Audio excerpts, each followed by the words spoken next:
G'day everyone, it's been a massive 10 days, but the trade period is officially over. The deadline reached at 7:30 p.m. on Wednesday night. Some deals went right up to the wire, but in the end we got close to a record number of players changing clubs. So there's a lot to go through. The dust is starting to settle, but let's have a look at every club. Were they winners, losers? How's it going to affect them next year? And most importantly, how will it affect who we pick in KFC SuperCoach? Starting off with the Adelaide Crows, and Isaac Rankin was the big ticket item over in the City of Churches. It sort of got lost a little bit with all the other deals that came through towards the end, but I'm sure in Adelaide they're still going to be talking about it for a while. Super exciting player. You would think about to enter his prime at his best year this year. The issue for us in KFC SuperCoach is that he's a small forward mostly. They think he might be able to push up the ground, maybe into a sort of a Shea Bolton type role. That would be ideal for Adelaide. They'd really get the best return for their pick 5 trade if that happens, but Shea is a very up and down scorer, so I don't think Isaac is someone we want to be picking in KFC SuperCoach, but if you're a Crows fan, you'd be absolutely wrapped. Brisbane was one of the big wheelers and dealers of the trade period, getting plenty done, and the Lions look like they're in a great position to go even better than maybe the prelim next year. They've been in the top 4 a few years now and added some pretty quality players at the top. Lost a couple, but Dan McStay going to Collingwood. Tom Berry could hardly get a game, goes to Gold Coast. I don't think that'll hurt him too much. They bring in Jack Gunson, who's a great proven goal kicker with plenty of experience, and Josh Dunkley, of course, is the massive one. He's always been a great pick in KFC SuperCoach. I think he will be again next year, probably even more so because we know the Lions are going to throw him straight into the centre square. We always had to worry about Bevo playing him maybe in the forward pocket, or even he had stints in the ruck at different stages. So I'm really crossing my fingers we'll still be able to pick him as a mid-forward. That might not happen, but regardless, I think he's going to be a great selection again in 2023. Carlton didn't do a whole lot compared to previous years. They've had some really busy trade periods recently, so about time they had a quieter one, and their priority was re-signing some of their big guns that they've already got to some long-term contracts, and they did that, so they'd be pretty happy. Got Blake Acres in early doors, no fuss there, and I think he'll be a good pickup for them. They really needed to fill that wing position, and I think he had a good year for Fremantle, probably underrated over in the eastern states. Don't know that I'd be picking him in KFC SuperCoach, but well done by the Blues.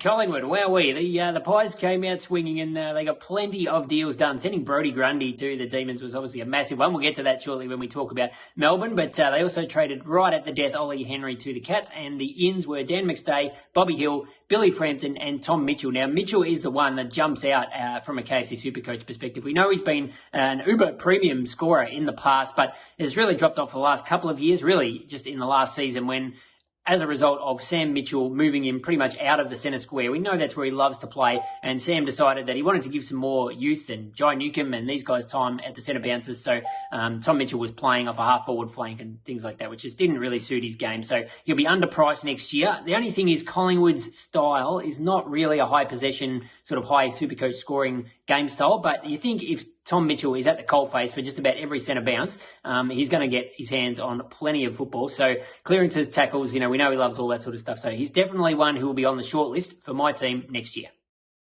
The Bombers were another one of the quieter clubs, but Adrian Dodoro wasn't going to leave without doing anything, so he dropped in on the final day and made a couple of deals. Got Sam Wiedemann across from Melbourne, who could be a marking target for them up forward, which they need. Hasn't quite worked for him at Melbourne, but former top 10 draft pick, so I think that's definitely worth a try. They didn't have to pay up too much to get him, and also bring in Will Setterfield from Carlton. He's one who could be of interest from a KFC SuperCoach point of view. If they play him as an inside midfielder, there's potential there. We know what Will Brodie did last year. It hasn't really happened for him at the Giants and then at Carlton, but again, a former, I think, top 5, 6 draft pick. So the talent is there. We'll keep an eye on him in the preseason. He's probably not going to be as cheap as Will Brodie was, but one to maybe watch and just put on your watch list. Fremantle is going to be one of the really interesting teams to watch next year after their moves in this trade period. They had a lot going on, a lot of players leaving, which is sort of surprising for a team that played in the finals and seems to be on the way up. But Rory Lobb got to the Bulldogs right at the death. Blake Acres to Carlton, as we mentioned. Griffin Logan, Darcy Tucker now at North Melbourne, and Lloyd Meek also joined the Hawks. That was in one of the late deals. But incoming was Jager O'Meara, again another late move. Josh Corbett from Gold Coast, and Luke Jackson is the big one coming across from Melbourne. And the main issue here, I think, from a KFC SuperCoach point of view, is it means we probably can't pick Sean Darcy. I mean, I don't know if I would have picked him anyway. I had him in my team this year and he was pretty disappointing, but had some absolutely massive scores last year. So we know what he can do if he plays as a solo ruck. But with Jackson there, that's just going to eat into his ruck time. So I think we can probably cross both of those guys off. And when we get to some other teams, we're going to find picking a ruckman next year is going to be really tough. Geelong won the grand final by 14 goals, and then they go and win the trade period by about a similar margin, I reckon. They absolutely blitzed it. I mean, the recruiting team down there does an incredible job, but some other fans of other teams might be scratching their head thinking, how can they keep getting away with this? But obviously the big talking point was getting Jack Bowes in and pick 7 from Gold Coast and only having to give a future third rounder back, taking on Bowes' salary. But will be interesting to see how he fits in. The Cats say they really like him. They didn't just want the pick 7, and they do see, they've told him that there's a role there in the midfield for him. So one to keep an eye on. He did put up some pretty decent scores at different times for the Suns. So we need some more consistency. He'd be a real mid-price risk, but one to watch. The other gains for the Cats, Ollie Henry is a real forward, not a KFC Supercoach player, and Tanner Broon. We haven't seen much of him yet. Another high draft pick 12 originally. So plenty of talent there. I think we're really going to see these guys come through in 2 or 3 years, and that's when the Cats need them to. So probably not KFC Supercoach picks, but well played, Geelong.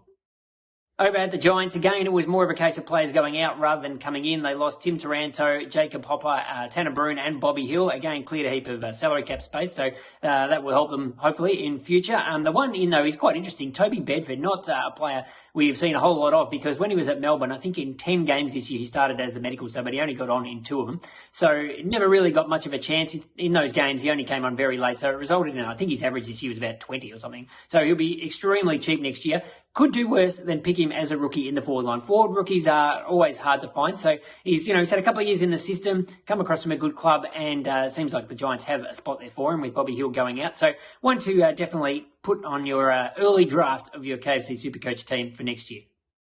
For Gold Coast, it was all about sending players away and draft picks and salary. That was sort of their main thing. They really need to clear out their salary cap, and they've stockpiled a heap of draft picks for next year. So it's an interesting list strategy. We'll see how that pays off for them, but I'm not sure if it's going to help us in KFC Supercoach. Rankin out, Jack Bowes out, Josh Corbett out. Their ins were Tom Berry, who comes across from Brisbane, and Ben Long. So he's a little bit of an interesting one because the Suns have had heaps of injuries for their sort of running half-back style players, and that's where they have earmarked Ben Long to play. He hasn't really played that role at St Kilda. His scoring history hasn't been great in KFC Supercoach, but he's really played in bursts off the bench and as a pressure forward. So in half-back, we know that can spark players to suddenly become relevant. So, we'll watch Ben Long next year with interest. He lays a lot of tackles, I'll give him that. Hawthorn, another massive player and another one that's going to be really interesting to watch next year. I mean, the fans, I think, just have to accept this is a real bottom-out rebuild. Sending away Tom Mitchell, Jago O'Meara, both in the last few minutes of the trade period. Jack Gunston as well went to Brisbane. So there's, I think, more than 500 games of experience heading out. So the kids are going to get a go at the Hawks next year. So that's good for us. I guess we're looking to get young, cheap players into our KFC Supercoach teams. Their ins in the trade period were Carl Amon coming across as a free agent. He was the first move of the exchange period. Cooper Stevens comes from Geelong, so he's a midfielder who could get some game time. And Lloyd Meek is the one who really interests me. Ruckman from Freo. When he's played as a solo ruck when Darcy was injured, he actually scored really well, and his scores in the waffle were huge as well. So he can score well as a ruckman. If he comes in and is the number 1 ruck at Hawthorn, I think he could be a fantastic pick. The only issue is, how do they juggle their rucks? They've got Ned Reeves, they've got Max Lynch as well. So we'll have to really keep a close eye on that. But he's definitely one, a cheap second ruckman is always great in KFC Supercoach, and he's one of the best candidates, I reckon, for next year. At North Melbourne, the big story was Jason Horne-Francis leaving after just 1 year, former number 1 draft pick, never settled at the Kangaroos, and I think they probably did the best they could in the circumstances in the end there, given he didn't want to play for the Kangaroos. But who have they got in? They've got Griffin Logue and Darcy Tucker, so I think Griffin Logue's a handy pickup for them, can play key defence, probably free up Ben McKay to take some more intercept marks, probably not a great KFC Supercoach pick. Darcy Tucker, not sure. I don't think he'll be expensive, so if he's going to get regular games, he's someone we could look at, especially if he gets defence eligibility. A cheap mid-price defender has proven a successful strategy in the past, but probably the best thing for us is that they've got picks 2 and 3 in the draft now. Hopefully, looks like they might bring in 2 young midfielders. If they play straight away, they could be some rookies that we might need to fill our midfields in KFC Supercoach. Now, speaking of the ruck, Melbourne, one of the absolute mega bomb trade moves of all time, just about, I reckon, getting in Brodie Grundy from Collingwood. Just huge move. Only had to pay pick 27 for him. Collingwood's paying a heap of his salary as well. So although I know a lot of people are questioning, how is Max Gawn and Brodie Grundy going to work in the same team, I think it's definitely worth a shot. I mean, I suppose Melbourne ideally would have gone out and got a power forward like Tom Lynch, but given that one, there wasn't really anyone like that available, I think this is worth a try. The question is, how is it going to work for us in KFC Supercoach? We love both of these guys. Grundy and Gawn was a set and forget ruck combination for a number of years.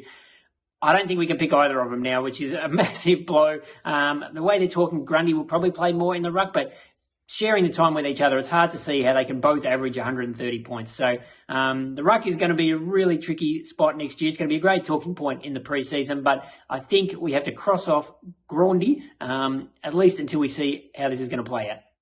Port Adelaide is where Jason Horne-Francis landed. A massive coup for them, and I know the Phantom is already saying he's going to pick Jason Horne-Francis in his KFC SuperCoach team next year. We never saw the best of him at North Melbourne. The Phantom had a close look at him in South Australia when he was just absolutely blitzing it through all the junior ranks, and even when he played seniors as a teenager over there a couple of years ago. So if he can produce that kind of form again for Port Adelaide, he could be worth a look at probably maybe 300k mid-pricer type gamble, but the talent we think is definitely there. Every club last year would have probably picked him at pick 1. So if he can produce his best, Jason Horne-Francis will be worth looking at. Junior Rioli, another nice pickup for Port. They wanted a small forward. I don't think I'll be picking him in KFC SuperCoach though. And Carl Amon goes out. But Port missed the finals this year. They're obviously loading up to get back in there. They didn't have to trade away a Zach Butters or Miles Bergman or anyone like that. So a big tick for Ken and the Port team. And let's see what Jason Horne-Francis can do next year. Richmond is super interesting. We haven't picked a lot of Richmond players in our KFC SuperCoach teams for a few years now, since Dusty was absolutely tearing it up. But they've been a really even team without scoring heaps of points. But that might change a little bit now with Tim Taranto and Jacob Hopper coming in over the trade period, both from the Giants, both on 7-year deals. So this is a huge play by Richmond to try and stay in the premiership window. As a completely biased Richmond fan, I think it might work, but fingers crossed. But I think it might change the way they play a little bit, because Damien Harbeck has never really valued centre clearances that strongly. They've been much more of a turnover team, but I think they discovered this year that you kind of need to win some centre clearances to be a chance. You can get scored against pretty heavily without that. So I think Jacob Hopper especially is going to start at pretty much every centre bounce. He's great at that. He only played 5 or 6 games this year through injury, so he's going to be really cheap.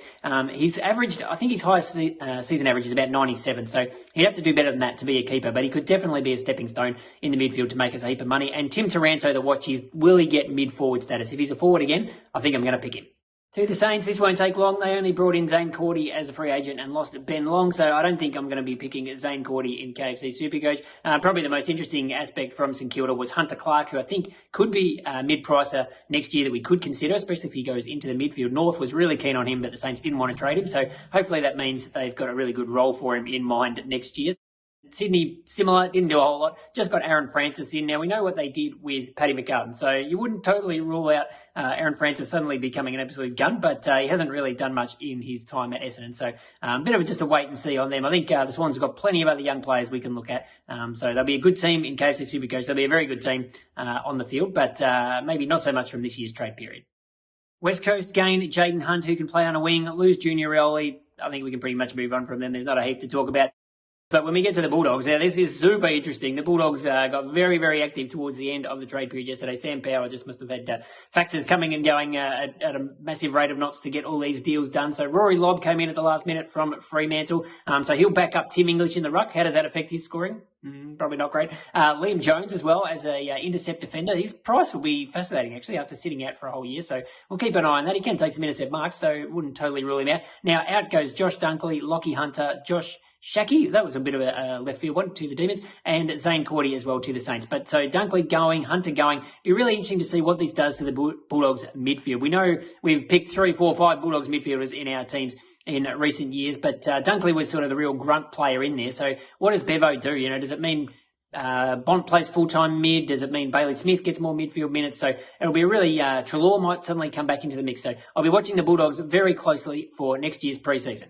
That's a wrap. My quick thoughts on this year's AFL trade period. Let us know what you think. Who won? Who lost? Who are you going to be looking at in KFC SuperCoach next year? We'll be doing more of these videos as the preseason approaches. So smash that subscribe button and we'll see you again soon.